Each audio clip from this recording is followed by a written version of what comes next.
get the banjo working. Hell yeah, thank you. You're I welcome. came up with one recently in the meantime. Thank you. I appreciate the effort. Oh, well, you know what? I was over there for like an hour pretending you don't exist, so I'm glad you found one in the meantime. Yeah. You alright today, bro? I'm not alright In any a bad day. mood the other day, man. I'm in a bad mood every day. Yeah.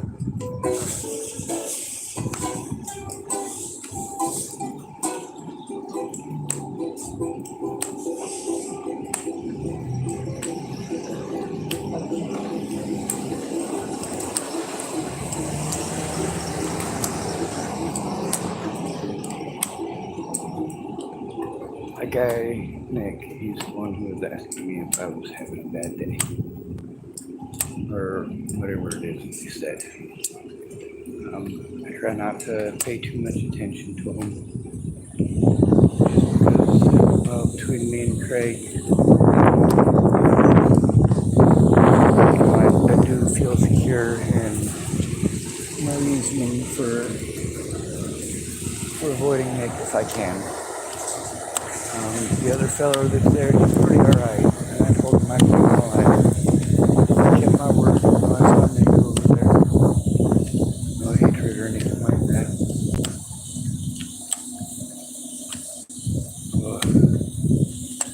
So I'm gonna circle around and head back to my car. This alley here really sucks as far as reception goes.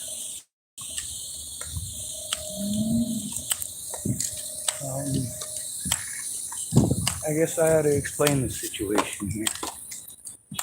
There's a lot of people who are trying to get their lives together, who are sober, who are out here, who are being denied access to nearly every service on drugs.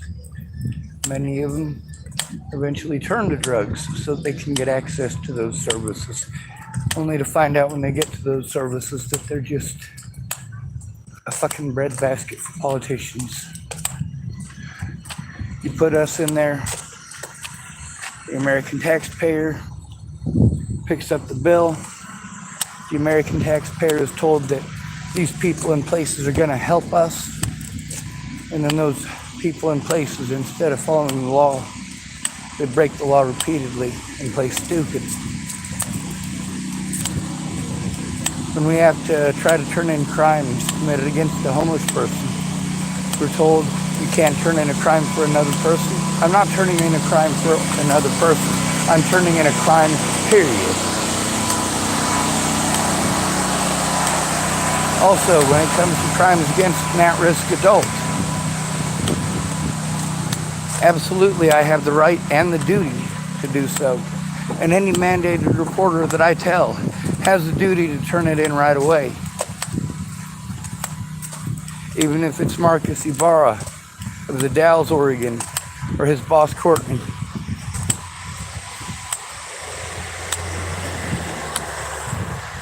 And these agencies get away with it by not recording themselves, which means that it is on you to record. You also need to take a friend or family member. If you don't take a friend or family member with you, then when these places lie to you, you don't have anyone to back up your story. It's just your word versus theirs, and these people are on the government payroll, you're not.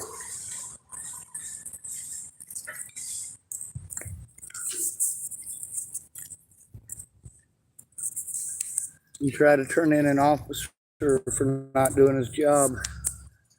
You try to turn in a nursing home worker for not doing their job. You try to turn in anyone at all for not doing their job, and they get taxpayer dollars. You goddamn right they're going to abuse their position to hide the fact that they didn't do their job. Scott DeCosta got to utilize a lot of different jurisdictions to try to cover up his crimes, prevent me from turning him in. The fact that I had to show it in public the whole time, how hard I was trying, allowed him knowledge of the situation that I shouldn't have had to go public with. Forcing a person to go to their predator to turn in crimes, that's just disgusting. If your sister was raped, would you send her to a rapist to have her rapist investigate himself? Would you? When somebody commits a heinous crime against an at-risk adult, that's bad enough.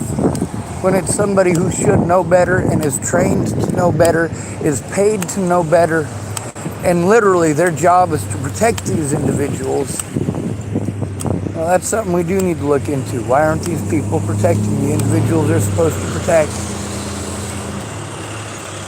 Why are they playing head games? Why are they sending people around in circles? Do this, do that. Thank you. There's a lot of nice people everywhere I go. Nice people. But nice people, for the most part, are used car salesmen.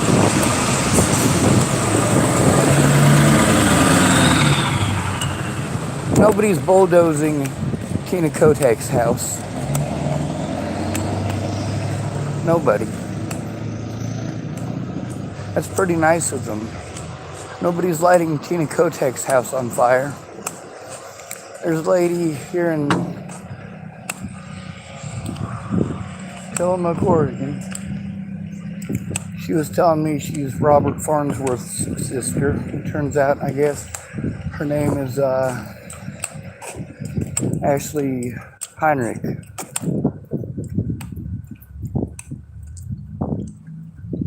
And she's a meth user, like a lot of people out here. She's a drug addict, like a lot of people out here. She's from here, so she's local, so people know her. She's established here. She's got friends and family here. I don't.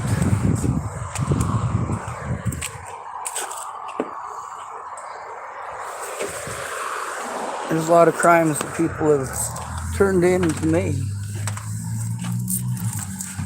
And yeah, hearing that stuff from those people does make me paranoid. Experiencing it firsthand also makes me paranoid. Well, hypervigilant, I guess, is the proper descriptive.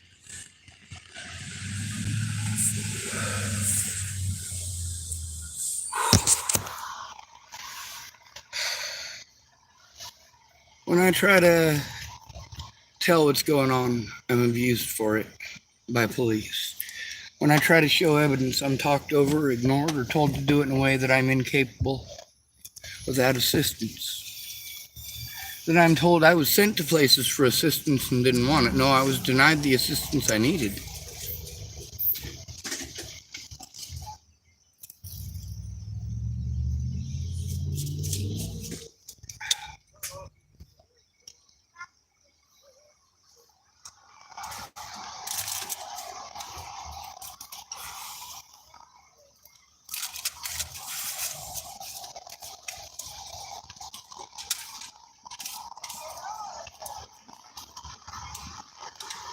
One of the good things about having a YouTube channel is that I'm able to speak up and hopefully reach a larger public than a lot of people. But also a lot of those people have a place where they can work on what they need to. When somebody says they'll help me do this legal stuff and then I get there and they want to say, oh, well, I'll help you as long as you don't do any legal stuff, that makes it suck. Being abused, my dad, like, you know, I'm a grown adult. I'm more adult than my father's ever been. But my father has always had a lot of help where I haven't. Now, one of the things that people have is the expectations, right? You have expectations that people are going to do what you want them to. But are those expectations based on the scenario that they're in or the scenario that you have imagined that they're in? One of the situations I encounter out here on the streets a lot is that people just assume that you're on drugs or alcohol and assume that you're lazy. If people can't directly see your disability, then they just pretend that you're faking it. Now, if you have a legit disability and are literally in a wheelchair, even then you could end up homeless on the streets easy.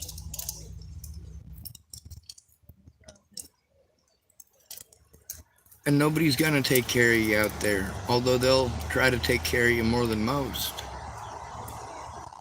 We used to have a lot more close-knit community in Boulder, Colorado. I haven't been there in years, and I've been told that it's changed.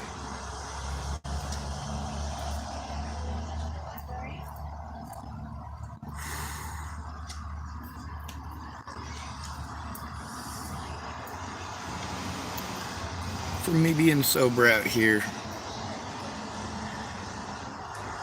it hasn't made any difference. A lot of the people that I turned in, I found out afterwards had a history of child abuse. So when I tried to turn them in for child abuse, it wasn't anything new for them.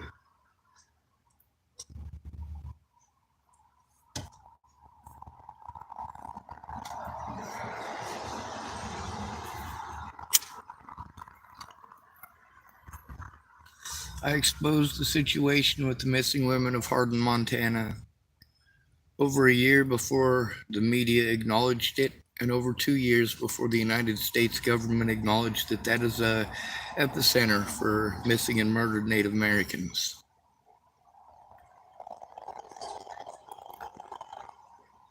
I exposed the situation with Officer Waylon Lolotai in Boulder, Colorado, before he assaulted 7 other people and ended himself up on the news. One of his victims, Zaid Atkinson. Officer Waylon Lolotai used to play football, college football for University of Hawaii and also University of Colorado. He pulled out a Mossberg 12 gauge on Zaid Atkinson.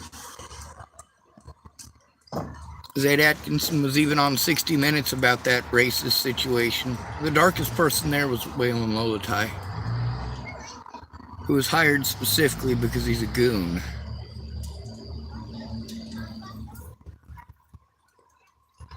The problem is that these guys are impervious to the law. They're impervious to prosecution. You pick the right victim, nobody's going to listen to them. You call somebody mentally ill, nobody's going to listen to them.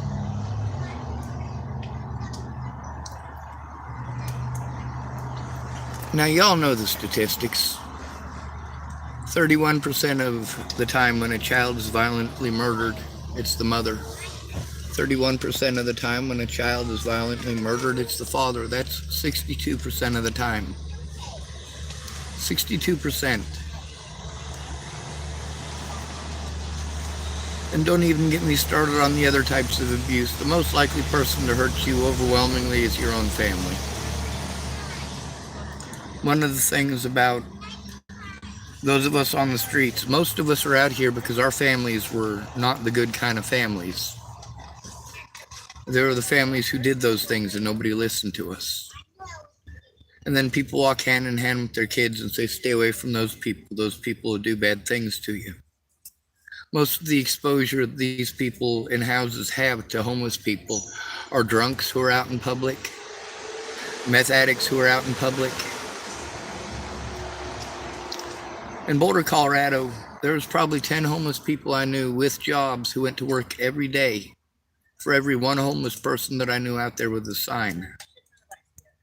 They got 122 beds in Boulder County for over 4,800 homeless people right now. 4,800.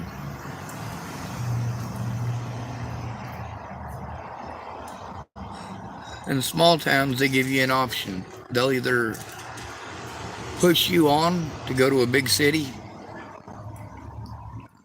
or of course they'll arrest you on some bogus charges and you can sit it out and the American taxpayer can pay for it.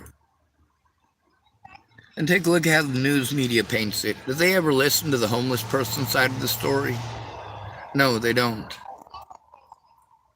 Not ever. Take a look at the help we get. There are 15 services out here for women for every one co-ed service. That means it's for men and women. Men out here are taught same as men in houses. We were all children once. All of us were taught the same social stigmatism that is taught to every man almost worldwide.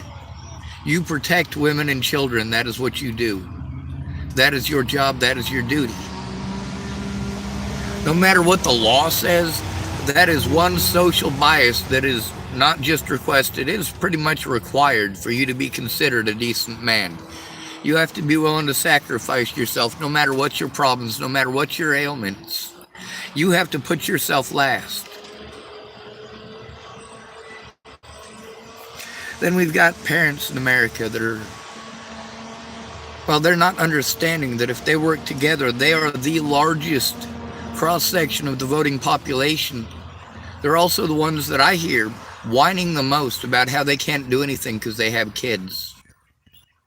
My hands are tied, I have kids. When I tell people I can do things parents can't do, I mean it. In order to get Amy Kalina Kingery's kids safe, I had to break the law. That's literally what I had to do to get the cops to look at it.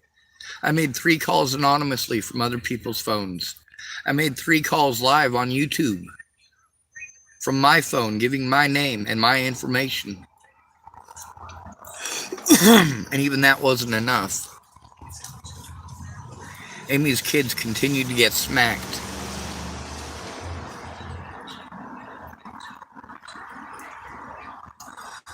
I don't just tell you about the issues that I face out here. I show you the evidence. I show you the proof. I show you the addicts. You can hear in their own voices their excuses for everything. All of this stuff that social workers get to watch on a TV screen. Oh, well, this is how we claim that it is. Well, you can see the reality on my videos. You can see the situation with that pedophile stalker from Hood River. The fact that he's stalked me here on multiple occasions.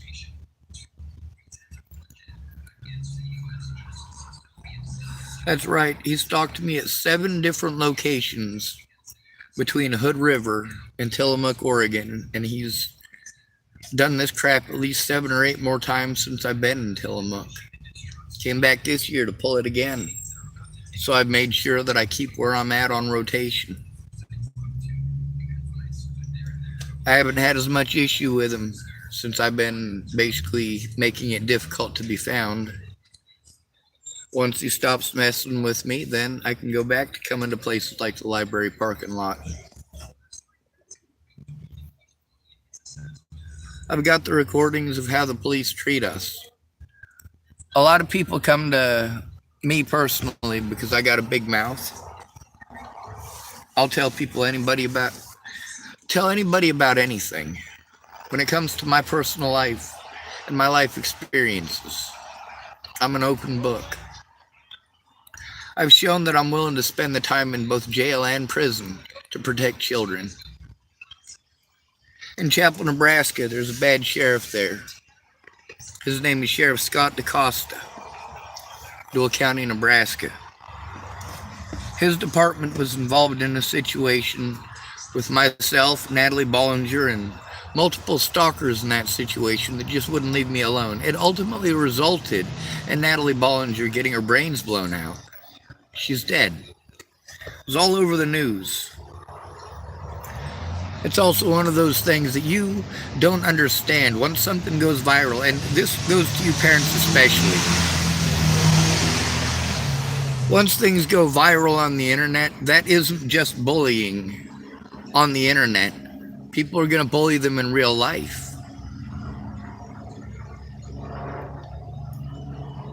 Those kids, when they post up that some girl is doing this or some girl is doing that, and it's just a little rumor, but now it's on the internet. Now it's the end of the world because the internet is forever, right? Isn't that what you like to say? Some of these modern slogans, like the quote-unquote kill all men slogan, man, that is so screwed up. We try to paint homeless strangers as the most likely to touch your kids. No, absolutely not. Your chances of that happening are less than 1 in 1,000. Not 1 in 1,000 chances of that happening to you, but in 1 in 1,000 of those cases. 1 out of every 1,000. It's actually statistically more rare than that. but it's close enough.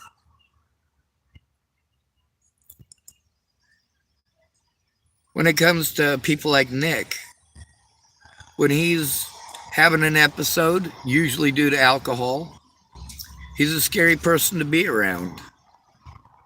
That lady last night, Jamie, smoking those blue pills off that aluminum foil, it's recorded on this channel. Do I feel bad for Jamie? Yes, I do. Do I feel bad for the kids that are going to be going to Lillian A. Goodspeed Park today? Yes, I do. That little blue pill, she was trying to melt it on a recycled foily is what it's called. And then they got a tube they smoke it out of, usually a pen cap. They call it a foily. And the pen cap is called, or the pen piece is called a tutor. Now, I recorded her at Lillian A. Goodspeed last night smoking that. Going through her stuff. I couldn't help but feel bad for her, but she spilled that pill. It melted all over the ground there, and she was going to spend the whole night trying to dig it out of the cracks of the concrete there, or the blacktop, at Lillian A. Goodspeed Park. This place was a skate park for kids. But then again, where's this lady going to go? How did she end up messing with that stuff to begin with? Where are those things coming from? Well, you paint this as a homeless problem. Those pills are, well, we've gotten to hear from a lot of the people I assumed were homeless. They're not actually homeless. I assume they were. A lot of these people are drug addicts that I've met out here, wandering around at 3 or 4 o'clock in the morning, knocking on my window, waking me up. Hey man, you got any white? No, I don't. I don't mess with drugs. I don't mess with alcohol. I don't mess with it. But I can't go to the police and I can't go to the hospitals without being treated like I'm one of these drug addicts. People who have done so many drugs that their brain isn't really even there anymore. They're not a person anymore, they're the drug. And I keep trying to see past the drugs and see the person in there. Because somebody's got to. The churches aren't doing that. The help that we need is for people to actually step in. The gateway drug is not marijuana. It's not beer. It's trauma. Trauma. Unfortunately, when it's not happening to you, you call it drama. Drama. What's the difference between trauma and drama? Mine are yours. What's the difference between stuff and junk? Mine or yours? If it's mine, it's my stuff, or your junk. And we don't stop to recognize how selfish that is, or even that we're doing it. See, that's where a lot of people come in with the argument of who's got privilege. It is a privilege for all of us to pretend that we are singularly different and being singled out and victimized because of that one singular difference. A group of people say that I'm worse off because of this. A group of people say that I'm worse off because of that. There's another group, though, that thinks that they're worse off. And then we look at statistics, and statistics will show us a lot. When we take statistics from the police, we show that between the police, the evidence that they choose to collect, who they choose to arrest, the men are far more likely to be arrested and convicted based on squat. For women, it's nearly impossible to convict a woman because of the social bias that it is men's job to protect women and children above themselves. That if a man is victimized by a woman, it's his fault for being there. If he is victimized by a man, it is his fault for being there. We've also gotten to hear recently some women who spoke, they're recorded on my channel, who are enduring many of the same things that I'm enduring out here. But also, many of them have spoken up about the differences, about how they understand that it is different, about how those services for women are actually just for women, and about how they tend to blow off a man who's enduring it. Then there's the high-functioning autistic people out here speaking out about how they're victimized out here because of assumptions. Assumptions created by places like Autism Speaks. We're sent to the police. We're supposed to turn in crimes committed against us right away. We go to the police and they send us to mental health. Mental health tells us it's not their job to investigate it. We got to go to the police. We go to the police, they send us back to mental health.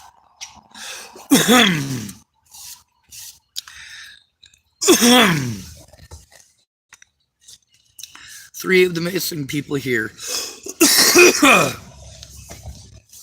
I helped to find, thank goodness. Two of them thanked me for it, and one of them didn't have very nice things to say at all.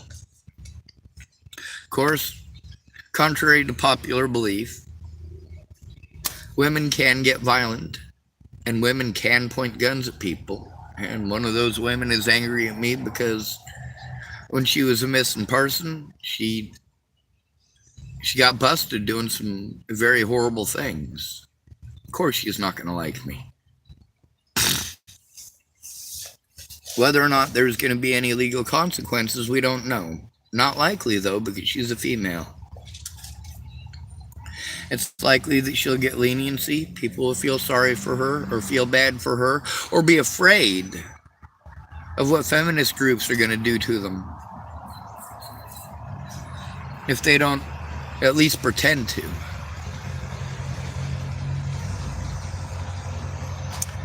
I fought hard for women's rights. I remember in the 1980s hearing a lot of the women in my life and the things they complained about and the things they had to endure. I remember my little brother's dad breaking my mom's neck in Erie, Colorado. I remember my older brother was digging around in the whole place trying to figure out where my stepdad's gun was.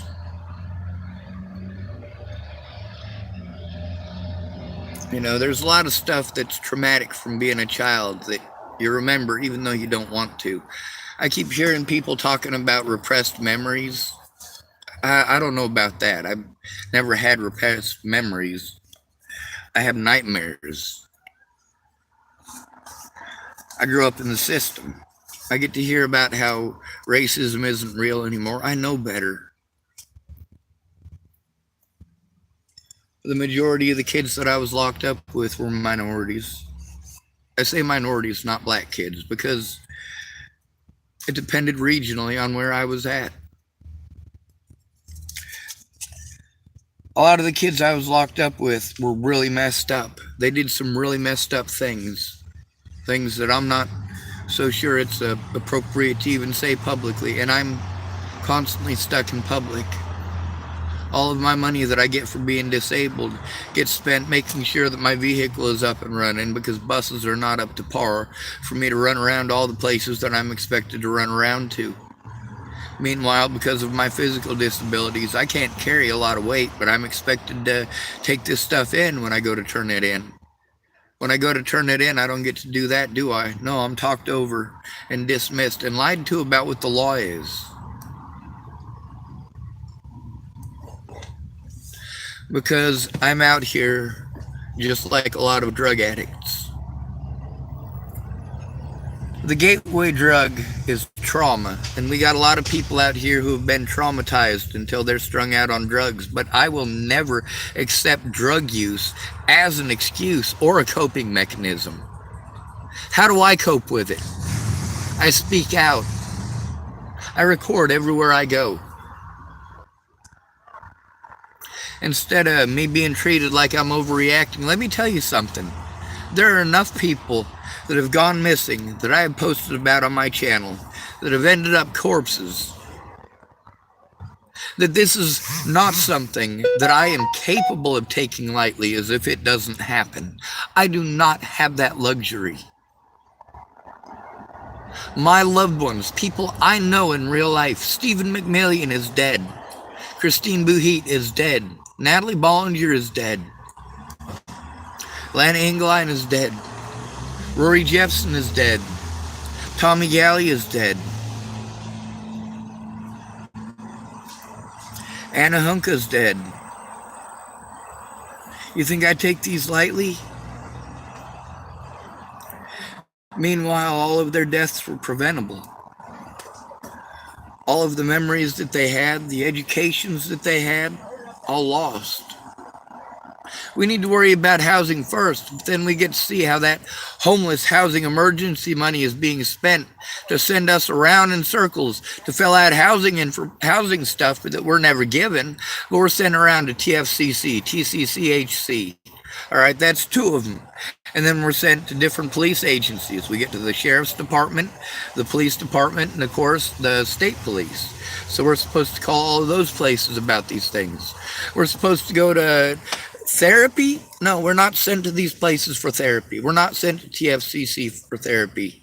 We're not sent to TCCHC for therapy.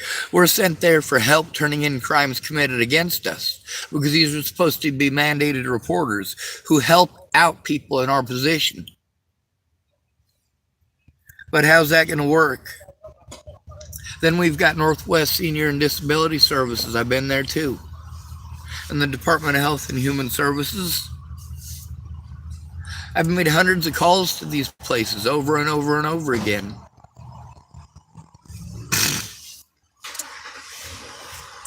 Then I'm told about all these services for women that I've sent women to. And some of them come back and have a good report, and some of them don't. And one thing that I've noticed is that, first of all, whether or not that woman is homeless makes a difference. Second of all, that woman's demographics are ultimately the deciding factor in whether or not these services are going to do their jobs. Is she already in housing? If the answer is yes, they're more likely to help her. Does she need help paying for the radiator bill so that her house has air conditioning? Well, they're more likely to help her. She has a house that has air conditioning. She's capable of air conditioning. A woman out on the streets is not likely to have her kids, but a woman in housing might have her kids with her, and that's the reason that she got housing. But chances are pretty good that she had a friend or family member that helped her to do that, that went with her to appointments, that said, hey, us girls got to stick together, and us guys don't do that. Us guys don't volunteer to go in with other guys when something messed up happens. And if we do, it ends up being 6 months down the road. We leave it open-ended and we make empty promises and we never follow through. Or, of course, we've got our priorities. Yeah, you got your guy friend, but you've also got the women and children that are going to have to come first, because that's your social requirement, your social contract for being born as a male. There's a lot of people who thought they could see their way out of male obligations by playing like they were a woman, or actually having surgery to become women. One of the stories that comes to mind is men who are having that surgery because they would have been killed in a men's prison. And that's true. But they would have been killed in a men's prison for the crimes that they committed. And those crimes, you know what crimes those are.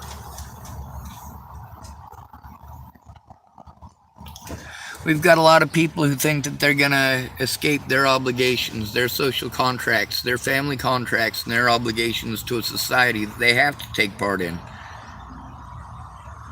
You don't get to irk your duties and still reap the rewards. Oh wait, but here in the United States we do, don't we? We've taken some very efficient slavery models and changed the property ownership, basically. The property ownership laws that we have make it extremely difficult for somebody just starting out to have everything or anything at all. If you don't have a good start, but you're expected to run the race, you're expected to do all the things everybody else does without the means to do so, that's the reality of it out here on the streets. We go to these services that are just going to treat us like druggies. Services like Northwest Senior and Disability Services. Places like Tillamook Family Counseling Center. Talking to people like Dr. Danelle Boggs. This is all important. the names and the peoples involved. One of the things about mandated reporters is that it's not optional reporters, it's mandated reporters. It is a mandatory job. And I've watched the mandatory reporter training videos for the state of Oregon, for children, for at-risk adults, and for the quote-unquote mentally ill. And you notice I went through all of those places. I recorded those places when at all possible, live on YouTube. And you get to see how each of those places, despite the fact that my disabilities do require them by law to assist me with this, they don't assist me. Especially not after hearing that police officers have committed crimes. Now we've had at least, 6, 7 women speaking about how Officer Loffman of the Tillamook Police Department has been sexually harassing homeless women. Talking about doing things that for certainly nobody in uniform or out of uniform should be speaking about.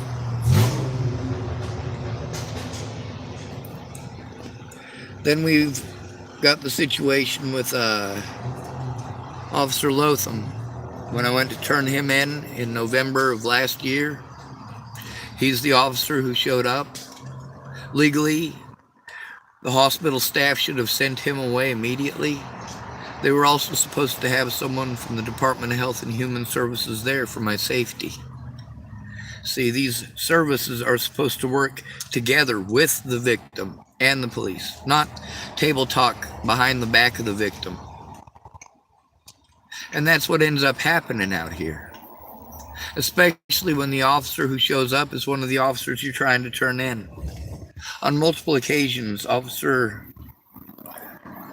Timothy Sadler took part in some pretty horrendous stuff too. Now there's a stalker that I had who stalked me here from Hood River. When I tried to turn that in to Officer Martinez with Tides of Change, he almost listened. He told me that they were looking for somebody by that description already. I've also got recordings with Logan and Shayna from Hood River, as well as several other of his victims there. His violent tendencies, violent nature. And you don't go creeping on little kids like that. That is just disgusting. Shayna may be a grown adult at least, but you know what? And this isn't meant as an insult. She looks like a 12-year-old. What I mean is that she's very skinny. She is very small. She is very short. And for him to try to take advantage of her shows a perversion that we cannot afford out here. First of all, we can't expect that somebody like that out here, free, with access to anybody's children at any point in time, we cannot expect that he's not going to do it again. A lot of people go, oh, well, Sean, what's your end game? What's your end game? There is no game here. This is oh my God. I just want to scream right now. What's my end game? What's my end goal? Well, obviously to protect children. Obviously to protect at-risk adults. Obviously to get the police and other mandated reporters to do their jobs for the homeless the way they would for somebody in a house. I've been there when a woman has been abused and she's at risk and her family cares. The police show up and a lady from social services shows up and she's got her clipboard and her paperwork and she sits down with you, and the police do too, and they listen to your story and they listen to it intently, and they usually write a lot down and they usually record it, and something is usually done because you have a friend or family member there with you and you are in a house, so people are going to care. You get to see out of all of the victims of Officer Waylon Lolatai in Boulder, Colorado, how many of those victims got any sort of satisfaction? Well, the only two that were in houses were Zaid Atkinson and Samuel Lawrence IV. Zayd Atkinson was confused for a homeless person. Looking at him at the time, it's obvious why. And Sammy Leon Lawrence IV was recording situations with homeless people and could have very easily been confused as a homeless person.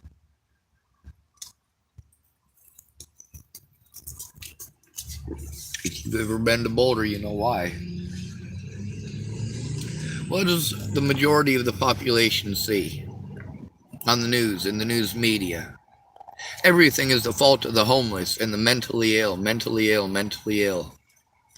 When a homeless person has had so much abuse, tried to get help, and there is no help.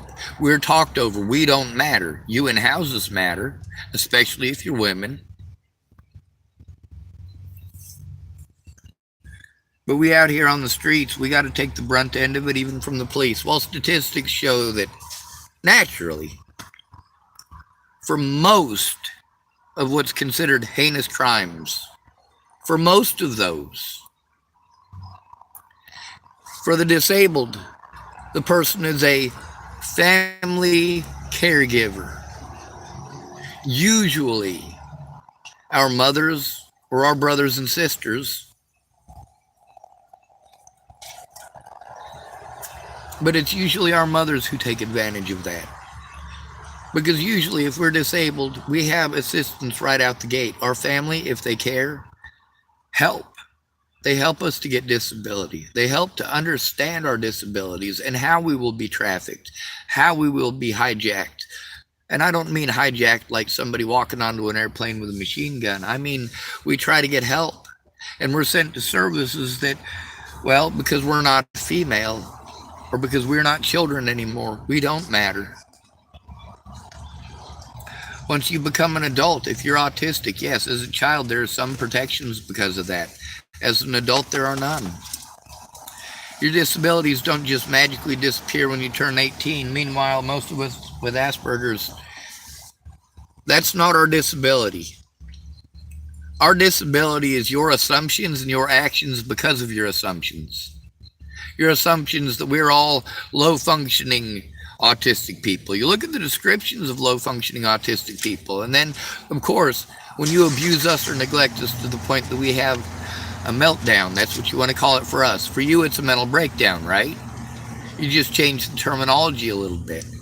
You change mentally disabled to mentally ill, and magically, instead of you thinking about somebody who is an at-risk adult, you're thinking about Jack the Ripper. You're thinking about Ted Kaczynski. You're thinking about Jeffrey Dahmer. You're thinking about a bunch of people in Waco, Texas. And here I am in Oregon in a KKK town.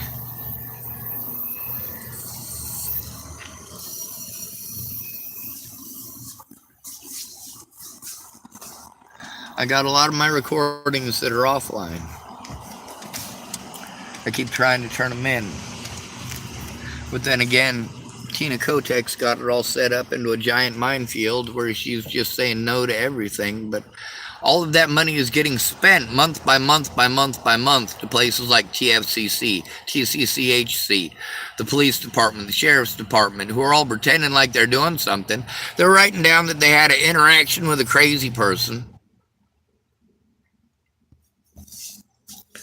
They're also working together to talk over the victims, or to not work together. See, that's the thing about a social or caseworker. They're supposed to be there with you and present when you try to turn crimes into the police. But they absolutely refuse to do that, don't they? When they're supposed to do case management, what do they do instead? Therapy that they set up for 30 days away. Well, I'm supposed to turn in crimes right away. Right away. I'm supposed to go to a friend or family member first, because I am so likely to be blown off by police departments, by sheriff's departments.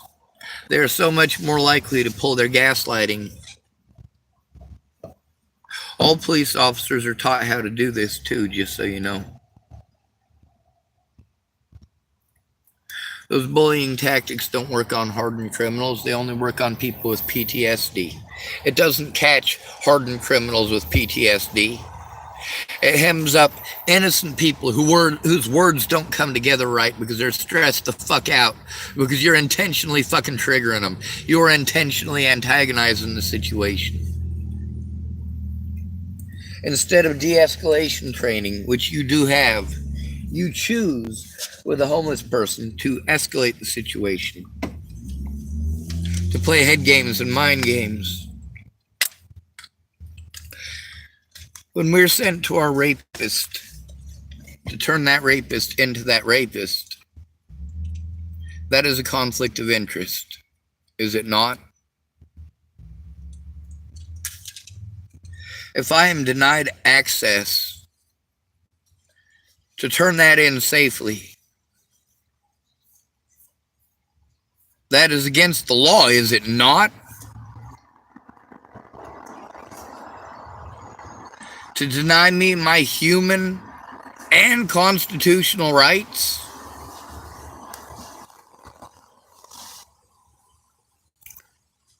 May you roast in hell. I don't say pretty things, and there's a reason I don't say pretty things. These are very serious issues. And many of the carcasses are people that I personally fucking know. Maybe you should fucking listen to me. And maybe you should have tried listening to these other witnesses. Maybe these other witnesses should have tried to turn in what they knew right away, or help me to turn it in safely right away, instead of making empty promises for months and months, allowing the predators to get away, forcing me to record conversations with them that showed that they knew from the start they just didn't do anything. They literally did not try.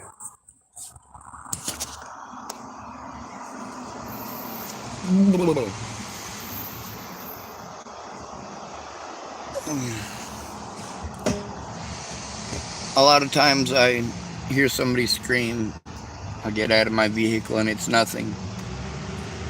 But I've recorded on multiple occasions where I got out of my vehicle because I heard someone scream and it was somebody choking someone else out.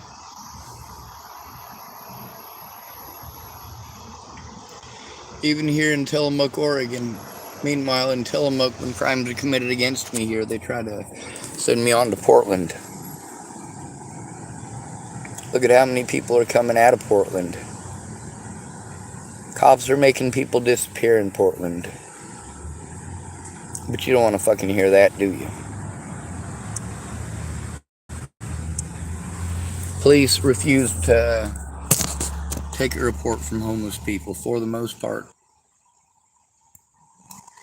and to deny them resources that they're supposed to legally allow to us.